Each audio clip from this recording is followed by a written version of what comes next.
Bienvenue dans les Alpes-Maritimes, et plus précisément dans les gorges du Loup, au pied d'une grande falaise de plus de 500 mètres de hauteur, à proximité de Gourdon. Au pied de ces falaises surgissent les sources du Figuret, dont le débit peut atteindre plus de 20 mètres cubes secondes en crue, ce qui présage l'existence d'un réseau souterrain gigantesque. Aujourd'hui, une équipe de spéléologues menée par Francis Kira, alias Chouka, vient poursuivre ses travaux de recherche d'une entrée au réseau souterrain. L'accès se fait à pied à travers bois, en remontant un grand éboulis constitué de roches calcaires tombées de la falaise surplombante et accumulées sur de fortes épaisseurs durant des milliers d'années. Pour espérer atteindre une entrée de grotte qui serait masquée par les éboulis, les spéléos doivent creuser entre les blocs et progresser jusqu'à la falaise. Pour se diriger, on suit le moindre courant d'air, promesse d'une connexion avec le réseau souterrain pénétrable. À l'arrivée au camp base, c'est l'occasion de partager cafés et croissants avant de s'engouffrer sous terre vers l'inconnu.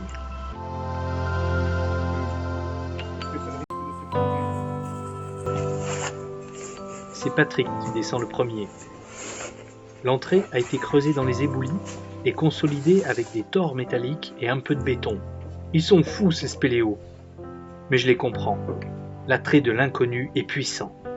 Certains vont sur la Lune et d'autres sous terre pour découvrir des lieux où nul humain n'est jamais allé.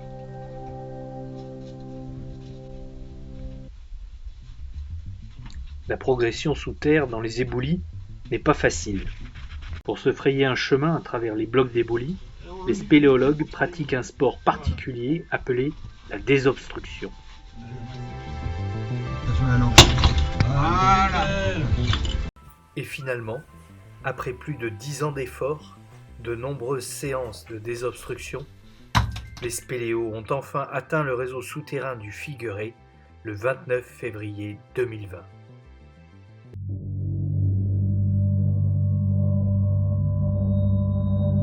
Retour dans les Alpes-Maritimes, vallée du Loup, au pied du village perché de Gourdon. Les falaises calcaires de plus de 500 mètres de hauteur cachent un monde souterrain encore inexploré.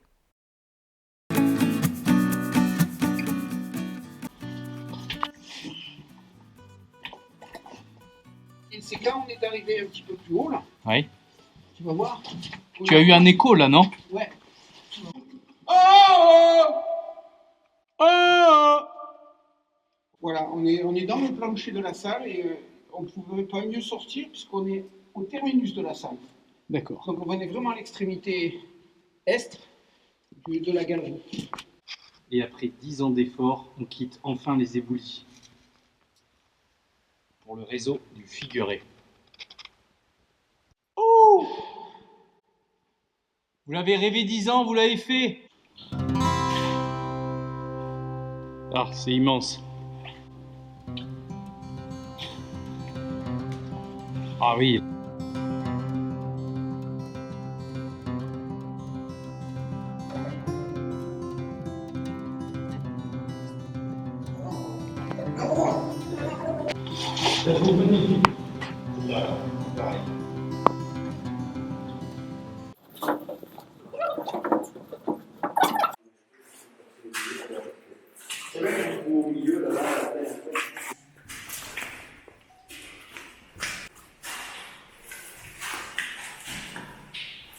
Et on rentre dans la plus grande salle que vous avez appelée comment?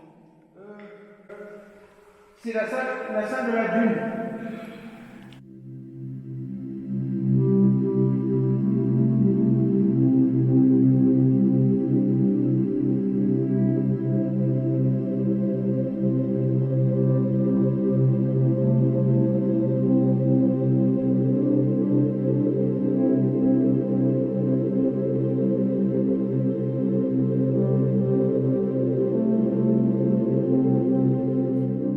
Ah ouais. Donc là, on est juste au-dessus d'un puits qui crache en fait tous ces éléments. Tout l'eau vient du fond là-bas.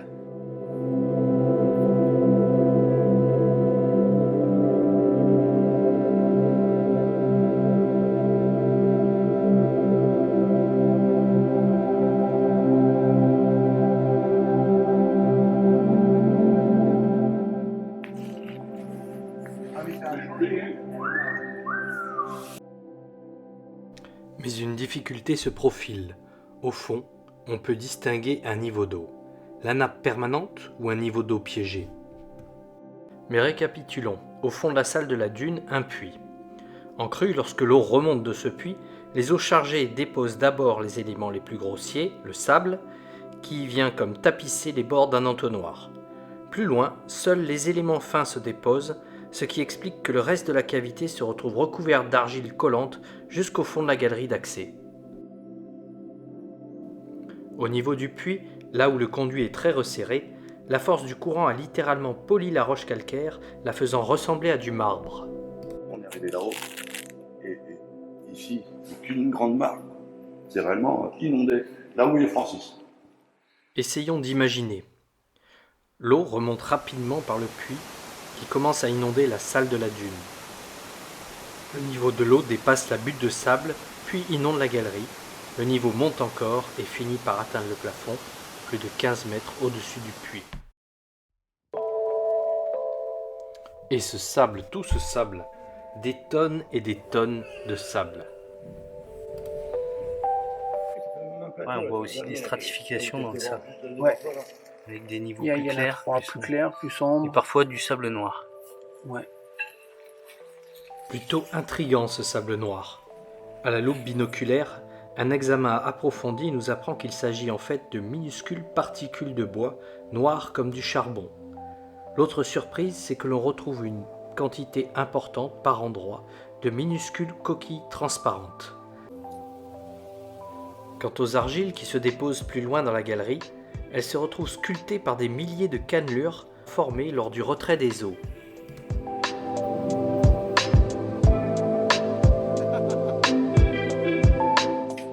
Là, les gouttes dans le plafond créent des petits trous dans l'argile. Au milieu des parois de la salle, une strate géologique noirâtre vient trancher au milieu des épais bancs calcaires. Il s'agit en fait d'un niveau de marne noire de quelques centimètres et particulièrement plastique. Quant aux concrétions, stalactites et stalagmites, elles sont relativement peu nombreuses et uniquement dans la galerie d'accès à la salle de la dune. Certaines stalactites se retrouvent même légèrement courbées vers l'intérieur de la grotte. Eh bien, on s'aperçoit que le courant d'air, il va sur l'amont de la rivière, et pas sur la vague. Donc on voit bien qu'on a un phénomène est-ouest dans la galerie.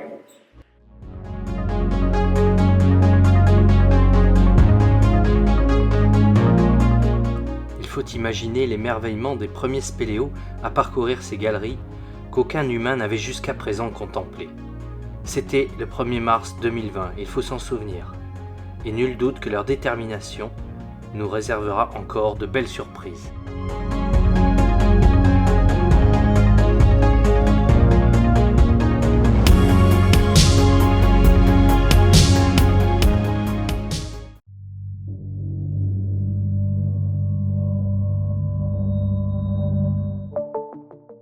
Le karst est un massif calcaire dans lequel l'eau a creusé de nombreuses cavités. Comme l'a écrit mon mentor Christian Mangan, les spéléologues sont les praticiens du karst. En explorant inlassablement les entrailles de la Terre, en développant toutes sortes de techniques innovantes pour pousser les explorations plus loin, les spéléologues, à leur manière, font progresser la science.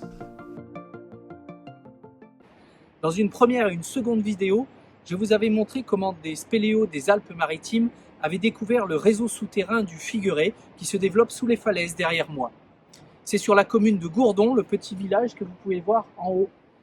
Dans cette nouvelle vidéo, on va s'intéresser aux techniques employées par les spéléos pour aller plus loin dans leur exploration, puis aussi bien sûr on aura quelques images sur le Craignos.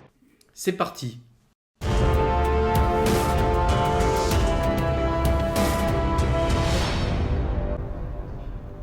Alors là, ici, on est presque au terminus de la partie pénétrable de la cavité.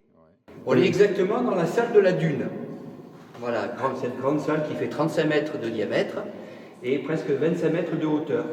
Et au fond de l'entonnoir qui est là-bas, on va essayer de passer parce que pour l'instant, on est arrêté par l'eau. Aujourd'hui, pose de câble pour alimenter une pompe installée dans la salle de la dune. Être spéléo signifie posséder toutes les compétences.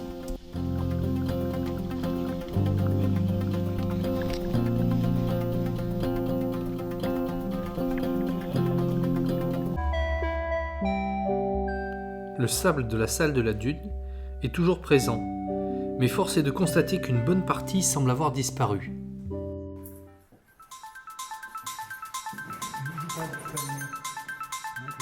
Une fois tout le monde en place, on peut préparer la pompe pour la placer au fond du trou où l'eau empêche la progression.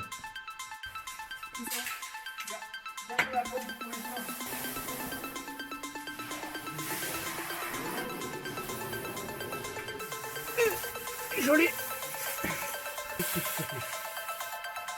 Après, c'est le tuyau qui tiendra. Allez, soulève. Voilà. Bon, il faut faire venir du tube là.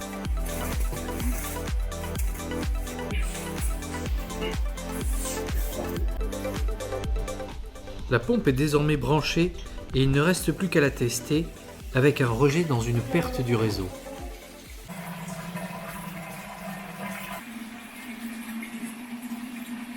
Top 53,12, c'est bon, on est bon là, arrête. La pompe fonctionne bien et il ne reste plus qu'à attendre de faire baisser le niveau. Alors que l'on remonte encore, personne ne se doute que plusieurs jours après, la pompe se retrouverait ensablée. Un problème après l'autre. Pour découvrir la suite, il faudra une crue qui chassera le sable de la trémie. Décidément, le passage par les naseaux comme par le craignos s'avère difficile. Mais la spéléo sait solutionner un problème après l'autre. En attendant, il est temps de faire un point en hydrogéologie, qui est la science des eaux souterraines.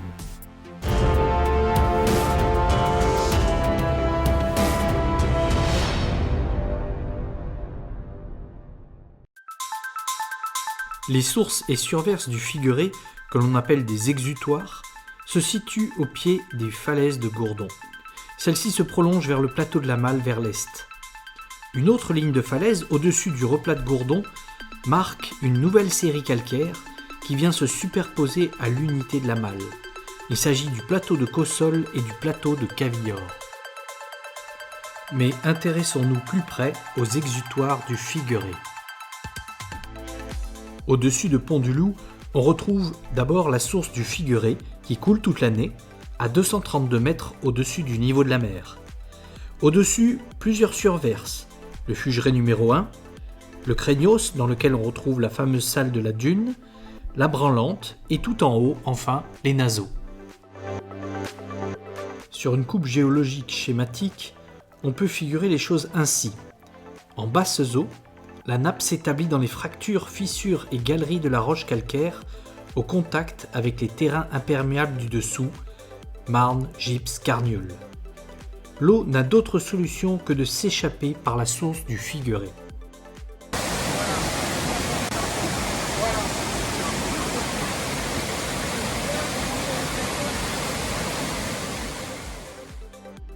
Sous l'effet de fortes et longues pluies, le niveau de la nappe va monter dans les calcaires et s'échapper progressivement des galeries de la roche par des surverses de plus en plus hautes. La première surverse à se mettre en route est le Fugeret numéro 1 à 269 mètres au-dessus de la mer.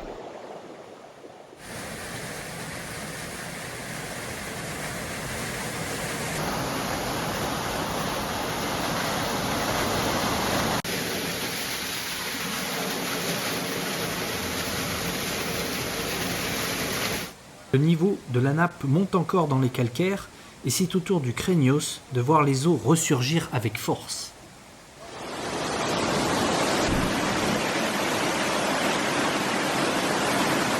Depuis le trou d'entrée du Craignos, c'est une véritable rivière impétueuse qui s'échappe des éboulis.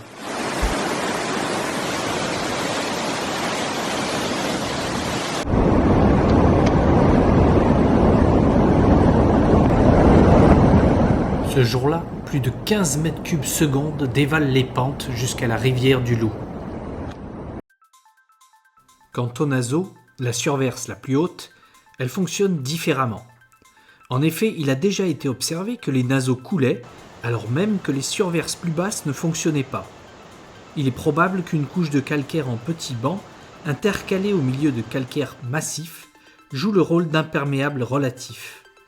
Des infiltrations rapides depuis la surface peuvent alors gagner les naseaux avant même que les surfaces plus basses ne rentrent en fonctionnement. Nous émettons d'ailleurs l'hypothèse que les naseaux drainent une partie de l'unité calcaire supérieure de Cavillorque au sol, tandis que les exutoires plus bas drainent l'unité du plateau de la malle. Cette hypothèse devra être vérifiée par des expériences à venir.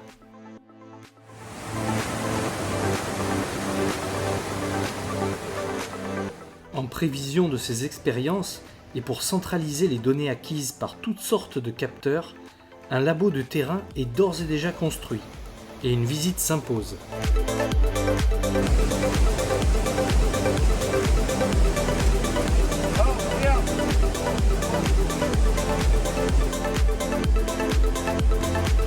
Mais ça c'est le conductilimètre et ça c'est le fluorimètre. Aujourd'hui, la plupart des cavités sont donc équipées de sondes de mesure, niveau d'eau, température, et le labo permet de centraliser des équipements plus élaborés. Au pont du Figuret, une sonde de niveau permettra de connaître enfin les énormes débits de crue. Toutes ces données sont télétransmises par un serveur et consultables à tout moment sur le site d'études hydrospéléologiques du Figuret. Courbe de température, niveau d'eau au Craignos, niveau d'eau au pont, en direct ou sur plusieurs mois, de quoi faire tourner la tête aux scientifiques.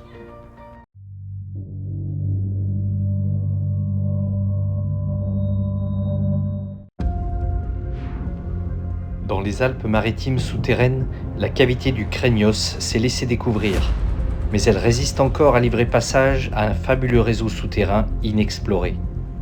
La cause ? Un siphon que les spéléos s'acharnent à vider, étape après étape.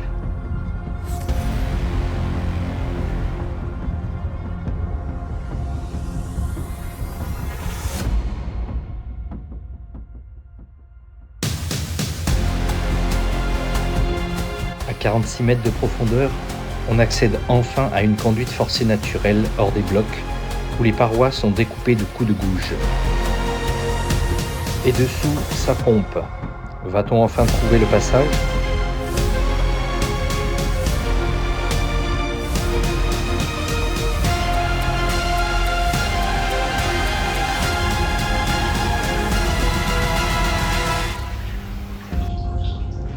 Il faut encore faire descendre le niveau d'eau. Pour cela, on rajoute encore du tube. Ça va de côté. Et ce que je voyais, c'est un peu le sable qui est là, en bas, on va en voir. Donc, je vais mettre la pompe là.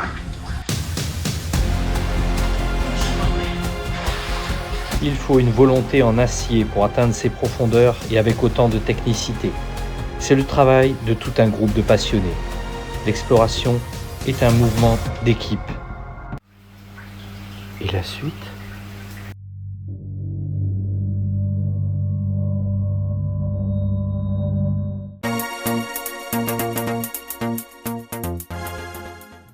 La cavité du Craignos dans les Alpes-Maritimes ne cesse de se laisser découvrir, mais petit à petit. Le siphon qui empêchait l'accès au reste de la cavité est à présent bien identifié et vidé. Que se cache-t-il derrière ?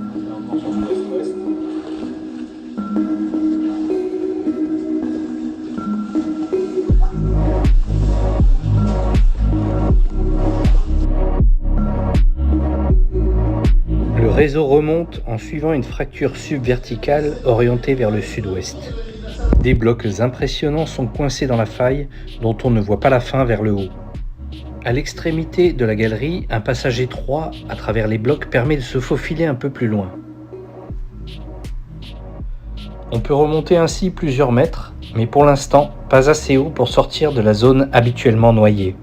Avec les pluies d'automne qui s'annoncent, une pause s'impose dans l'exploration. Mais les avancées sont réelles. Le siphon est vaincu. La partie dénoyée de l'autre côté est désormais à portée et un courant d'air prometteur se fait sentir.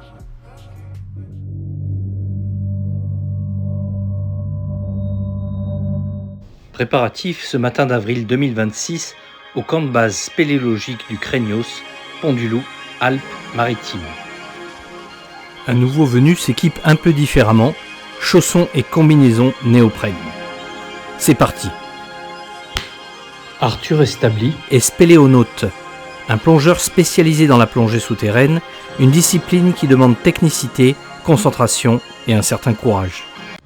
Aujourd'hui, il vient aider les équipes du club spéléo Gourdonnais Océan Transmission à explorer le siphon noyé qui empêche encore la progression vers l'inconnu.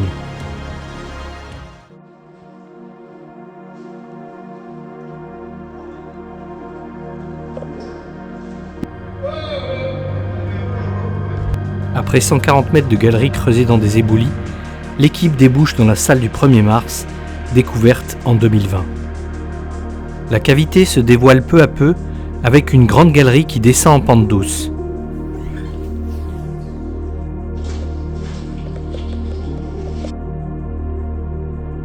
Au loin, désormais bien éclairée, se dessine la grande salle de la dune. Cette salle gigantesque doit son nom à toute la quantité de sable qui s'y accumule, craché par les eaux en crue, qui peuvent parfois remonter très vite d'un puits situé au fond de la salle. C'est dans ce puits, précisément, que va débuter la plongée.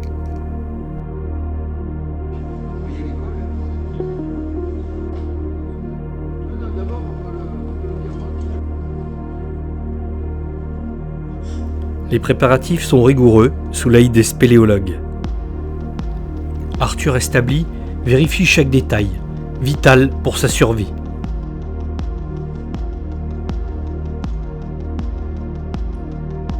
Deux bonbonnes, à utiliser en alternance pour la sécurité.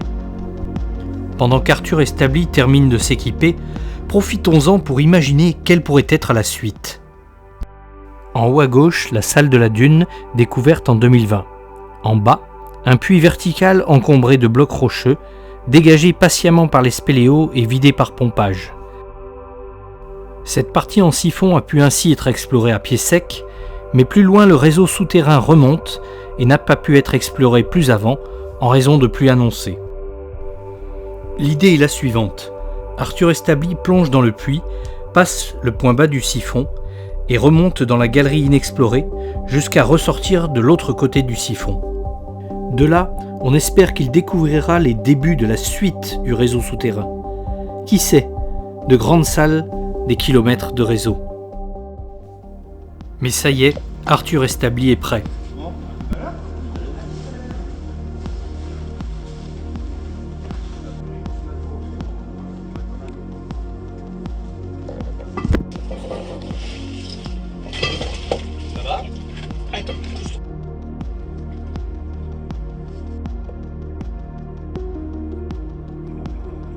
Voilà. Donc je suis parti, vous ne touchez pas au caillou, vous ne touchez rien à la structure de... pas de souci. C'est bon.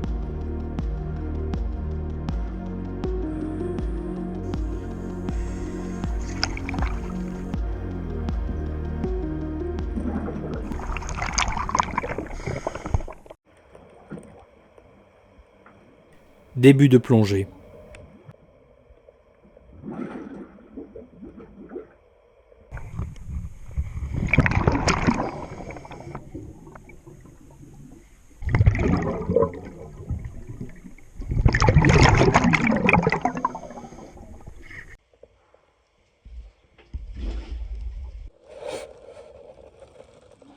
Mais au bout de quelques minutes seulement, l'eau se remet à bouillonner.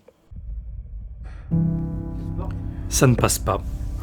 Malheureusement, la canalisation qui protège les câbles de la pompe l'empêche de s'engager profondément sans se mettre en danger.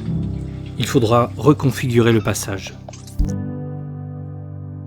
La déception se lit sur son visage ainsi que sur celle de l'équipe. Mais c'est ainsi. Les grandes explorations ne se font pas sans effort, avec parfois des réussites simplement remises à plus tard. On recommencera. En remontant vers la surface, chacun se demande ce que nous réserve la suite. Sommes-nous à la veille de grandes découvertes ?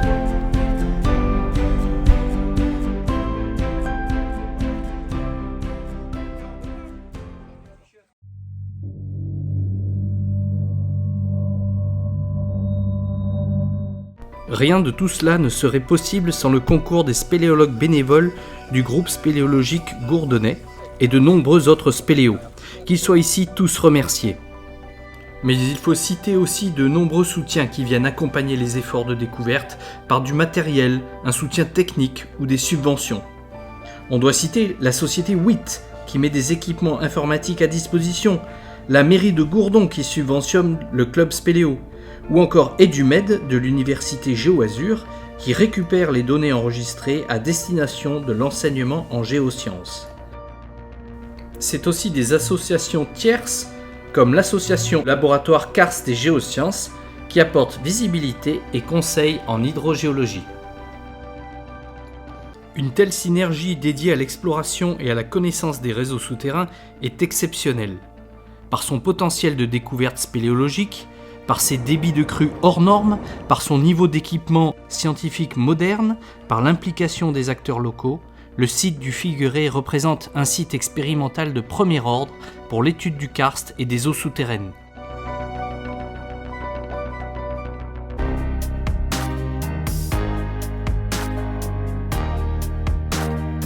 Avec le changement climatique et les enjeux de l'eau au XXIe siècle, l'étude des réseaux karstiques devient de plus en plus stratégique. Qui sait si la connaissance acquise au Figueré, avec patience et opiniâtreté par les spéléos et les scientifiques, ne viendra pas un jour secourir les besoins en eau du futur.